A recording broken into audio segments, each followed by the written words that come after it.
साथियों नमस्कार, मैं हूं नीरज पटेल और आप देख रहे हैं नेशनल जनमत। उत्तर प्रदेश के बाद महाराष्ट्र ही एक ऐसा राज्य है जिसने मोदी सरकार के मंसूबों को कड़ी चुनौती दी है। जहां उत्तर प्रदेश ने बीजेपी को बुरी तरीके से नकार दिया, वहीं महाराष्ट्र की जनता ने भी बीजेपी यानी कि एनडीए को बुरी तरीके से नकारा है।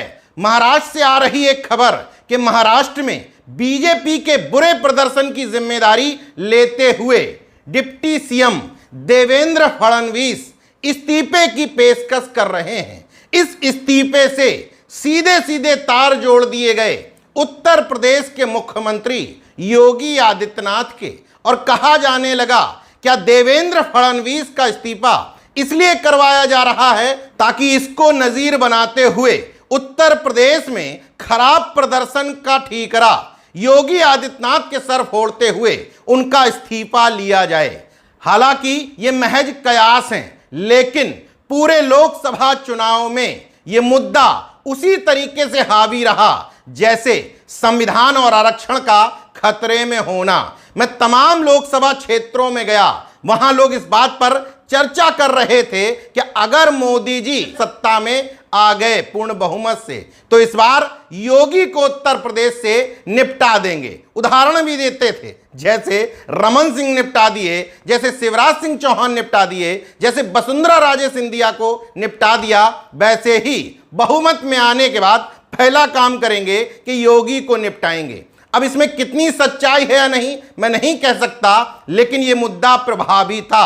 अब देवेंद्र फडणवीस से इस मुद्दे का क्या संबंध है? दरअसल महाराष्ट्र में 48 लोकसभा सीटें हैं, लेकिन चुनाव परिणाम ने एनडीए को अंदर तक हिला दिया है। मोदी सरकार ने महाराष्ट्र में दो बड़े राजनीतिक दलों में तोड़ करवा करके उनको दो पार्टियां बनवा दी थी, लेकिन जनता ने उन दोनों ही दूसरी पार्टियों को बुरी तरीके से नकार दिया।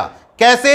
48 लोकसभा सीटों में इंडिया गठबंधन को 30 सीटें दी हैं, कांग्रेस को 13, भारतीय जनता पार्टी को 9, शिवसेना उद्धव गुट को जो इंडिया के साथ खड़ी थी 9 सीटें दी हैं, एनसीपी शरद पवार गुट को जो इंडिया के साथ खड़ा था 8 सीटें दी हैं, वहीं शिवसेना शिंदे गुट जो इस समय मुख्यमंत्री भी हैं शिंदे, उनकी पार्टी को 7 सीटें दी हैं, जबकि अजीत पवार की एनसीपी को महज 1 सीट से संतोष करना पड़ा। इस तरीके से इंडिया गठबंधन के पास 30 और एनडीए के पास महज 17 सीटें आईं। इसी तरीके से उत्तर प्रदेश में भी अखिलेश यादव की समाजवादी पार्टी 37 सीटों के साथ नंबर 1 की पार्टी बन गई। दूसरे नंबर पर संतोष करना पड़ा बीजेपी को महज 33 सीटों के साथ। 6 सीटें कांग्रेस की आ गई, मतलब 43 सीटें इंडिया गठबंधन को मिल गई। इस तरीके से देवेंद्र फडणवीस अगर हार की जिम्मेदारी ले रहे हैं तो उसी तरीके से योगी आदित्यनाथ को भी हार की जिम्मेदारी लेते हुए इस्तीफा दे देना चाहिए। यह कयास की शुरुआत हुई संजय राउत के बयान से, जो शिवसेना उद्धव गुट के नेता हैं। उन्होंने कहा कि इसलिए देवेंद्र फडणवीस का इस्तीफा दिलवाया जा रहा है ताकि योगी आदित्यनाथ पर भी इस्तीफे का दबाव बनाया जा सके। हालांकि अरविंद केजरीवाल जब जेल से बाहर आए थे तो उन्होंने इसको हवा देते हुए स्पष्ट तौर पर कह दिया था कि मोदी जी 400 सीटें इसलिए लाना चाहते हैं ताकि उत्तर प्रदेश में योगी को निपटा दें।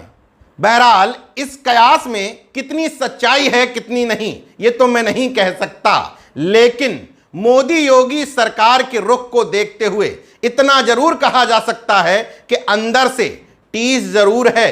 योगी जी के करीबियों को जिस तरीके से मोदी जी निपटाते हैं और मोदी जी द्वारा भेजे गए नेताओं को जिस तरीके से योगी जी वेट करवाते हैं, वो स्पष्ट है कि अंदर खाने सब कुछ ठीक नहीं चल रहा। निपटाने और हटाने का कयास कितना सही है ये तो मैं नहीं कह सकता, लेकिन एक बात जरूर नैतिकता के आधार पर कह सकता हूं कि अगर उत्तर प्रदेश या देश भर में सीटें ज्यादा आती तो उसका श्रेय न देवेंद्र फडणवीस को मिलता न योगी आदित्यनाथ को मिलता, सिर्फ श्रेय मिलता मोदी जी को। तो अगर जीत का सेहरा मोदी जी के सर पर सजता है तो हार की जिम्मेदारी भी मोदी जी को ही लेनी चाहिए और नैतिकता के आधार पर उनको कहना चाहिए कि जनता ने हमें जनादेश में पूर्ण बहुमत नहीं दिया है, इसलिए मैं प्रधानमंत्री नहीं बनूंगा। अगर इस आधार पर आप देवेंद्र फडणवीस और योगी आदित्यनाथ का इस्तीफा मांग रहे हैं तो पहले आपको इस्तीफे की पेशकश खुद करनी चाहिए। बहरहाल अभी गोटी इसी में फंसी है कि इंडिया गठबंधन सरकार बनाएगा या एनडीए। हालांकि पलड़ा फिलहाल एनडीए का भारी है, लेकिन राजनीति में कब ऊंट किस करवट बैठ जाए कुछ कहा नहीं जा सकता। देखते रहिए नेशनल जनमत, जागरूक और सजग बने रहिए। जय विज्ञान, जय संविधान, जय लोकतंत्र। धन्यवाद।